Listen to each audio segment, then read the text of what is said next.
రాజధాని లేదు. జగన్మోహన్ రెడ్డి గారు వచ్చిన తర్వాత ఏదో విశాఖ రాజధాని అన్నారు. ఇప్పుడు అది అయిపోయింది. ఇప్పుడు మళ్ళీ అమరావతి మీదే పూర్తి ఫోకస్ చంద్రబాబు నాయుడు గారు పెట్టాను అంటున్నారు.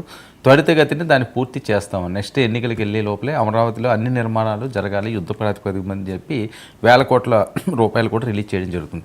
ఇప్పటికైనా ఆంధ్రప్రదేశ్ రాజధాని ఫర్ ఎవర్ అమరావతేనా మళ్ళీ ఏమైనా ఉంటుందా? మళ్ళీ ఆ మేరకు వాళ్ళు అఫిడవిట్ ఇచ్చారండి సుప్రీంకోర్టులో క్యాపిటల్ కేసు జగన్ ఉన్నప్పుడు డిఫరెంట్గా వేశారు కదా, దాని మీద అఫిడవిట్ ఇచ్చి 3 రాజధానులు కాదు మేము ఒక రాజధానిగా కట్టుబడి ఉంటాం, కాకపోతే గతంలో హైకోర్టు 6 నెలల వ్యవధిలో పూర్తి చేయమన్న దాని మీద స్టే ఇచ్చినప్పుడు సుప్రీంకోర్టు అస్సలు తీర్పు మొత్తం మీద ఇవ్వలేదు, ఆ ఒక్క అంశం మీద ఇచ్చారు.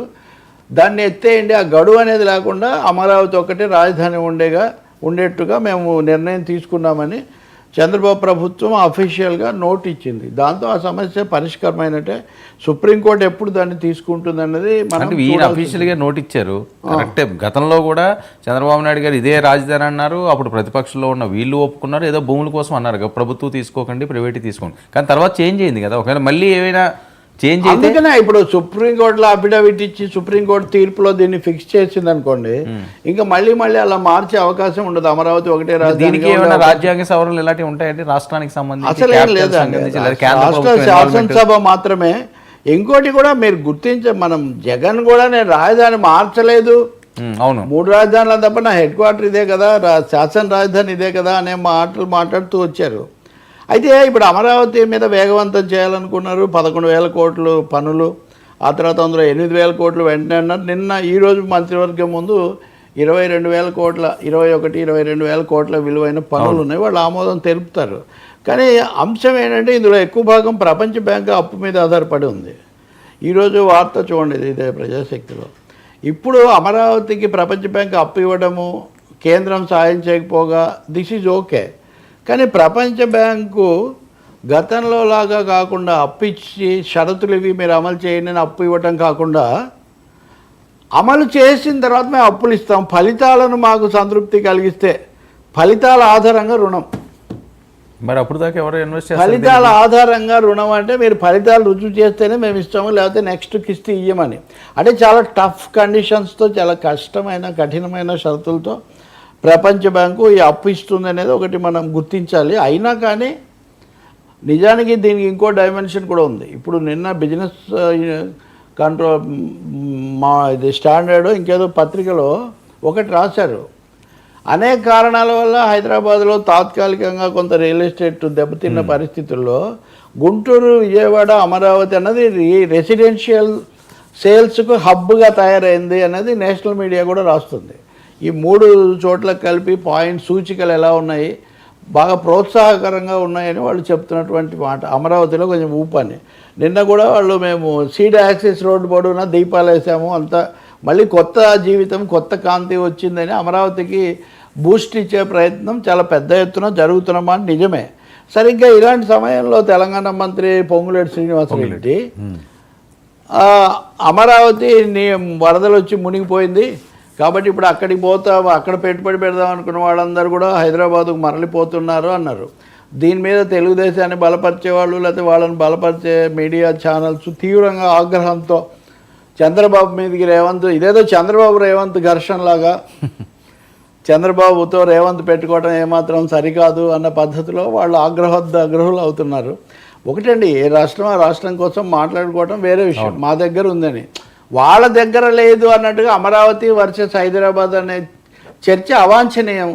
వ్యాపారస్తులు వాళ్ళ లాభాలను బట్టి పెట్టుబడులు పెట్టేవాళ్ళు, రియల్ ఎస్టేట్ వాళ్ళు ఇక్కడ పెట్టుకుంటారా అక్కడ పెట్టుకుంటారా, వాళ్ళని పెట్టుకునివ్వండి. వాళ్ళ ఆధారంగా రాష్ట్ర ప్రభుత్వాలు ఘర్షణ పడద్దు. తెలంగాణ మంత్రులైనా లేకపోతే ముఖ్యమంత్రి అయినా. ఇంకొకటేమో రాజకీయంగా మనము ఉదాహరణకు జగన్ ఉన్నాడు అనుకోండి, జగన్ ఉన్నప్పుడు కనుక హరీష్ రావు అంటాడు ఇది మాట్లాడితే అప్పుడు తెలుగుదేశం డిఫరెంట్గా చూసారా మీరు బాగాలేదు కాబట్టి మిమ్మల్ని ఎగతాళి చేస్తున్నారు అని. అలాగే బీఆర్ఎస్ కూడా మేము చాలా బాగా చేశాం కాబట్టి మా దగ్గరికి వస్తున్నారని. ఇప్పుడు వాళ్ళు ఏమంటారు, రేవంత్ బాగాలేడు కాబట్టి అమరావతికి పోతున్నారని వాళ్ళు కూడా దాన్ని మాట్లాడుతున్నారు. నేను చెప్పేది ఏంటంటే వర్మ, రాష్ట్రము, రాజధాని, దీర్ఘకాల నిర్మాణాలు ప్రజల కోణంలో, చరిత్ర కోణంలో మనం చూడాలి తప్ప మనం గెలిస్తే ఒక రకము, ఓడిపోతే ఒక రకము ఆ చర్చ బొత్తిగా అనవసరం. అమరావతి అభివృద్ధి చెందని, హైదరాబాద్ కూడా అభివృద్ధి చెందింది. అవును. హైదరాబాద్ ఉమ్మడిగా అందరం పెంచాము, అందులో మా చెమట కూడా అని అందరూ అంటారు కదా, నిజమే. అది 400 సంవత్సరాల నగరం అది. కాబట్టి ఇప్పుడు హైదరాబాద్ ఏమవుతుంది, సో హైడ్రా ఎఫెక్ట్ పడింది కాబట్టి మా దగ్గరికి వస్తుందని వాళ్ళంటే, అక్కడ వరదలు వచ్చాయి కాబట్టి ఇక్కడికంటే వరదలు అమరావతి ఎక్కడ వచ్చాయని మళ్ళీ అదో చర్చ. నేను అనేది ఈ 10 ఏళ్ళు అయిన తర్వాత 10 ఏళ్లలో లేని ఈ రాష్ట్రాల తగాదా ఇప్పుడు తెచ్చుకోవడం బొత్తిగా అనవసరం. కరెక్ట్. ఇది ఎందుకంటే మన తెలంగాణ తల్లి విగ్రహం ఆ వివాదం వచ్చినప్పుడు కూడా దాని ఆధారంగా బీఆర్ఎస్ వాళ్ళు వాళ్ళ పత్రికలో పూర్తిగా మళ్ళీ వలస పాలకులు, వలసవాదులు ఇలాంటి చర్చలన్నీ తీసుకొచ్చారు. ముగిసిన అధ్యాయాన్ని మళ్ళీ తెరవడం సరికాదు.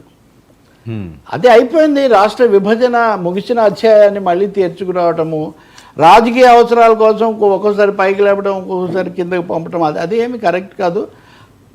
ఆంధ్రప్రదేశ్ అభివృద్ధి చెందనివ్వండి, తెలంగాణను కూడా అభివృద్ధి చెందనివ్వండి. ఆంధ్రప్రదేశ్ రాజధాని ఏర్పడాలి కాబట్టి అదనంగా సహాయం కావాలి. ప్రపంచ బ్యాంకు షరతులు బిగించకుండా ఉండాలంటే కేంద్రం సాయం కూడా పెంచాలి. దానికోసం కూడా చంద్రబాబు దృష్టి పెట్టాలి. వాళ్ళదేమో అడగలేకపోతున్నారు.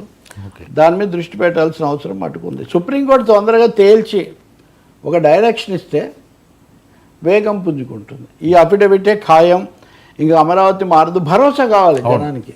మీరు అడిగే ప్రశ్న చాలామంది అడుగుతారు. కాబట్టి అదొకటి. పర్యావరణ సంబంధంగా ఈ వరదలు వీటికి సంబంధించి వచ్చింది, ఖండించడం ఒక తీరు. కానీ ఒక 400-500 కోట్లతో అక్కడ భద్రత ఏర్పాటు చేయాలి. దానికి కూడా ఫస్ట్ ప్రయారిటీ ఇవ్వాలి. సార్ ఏంటి ఋషికొండ అనే అంశం, ఇంకా అది ఎడతెరి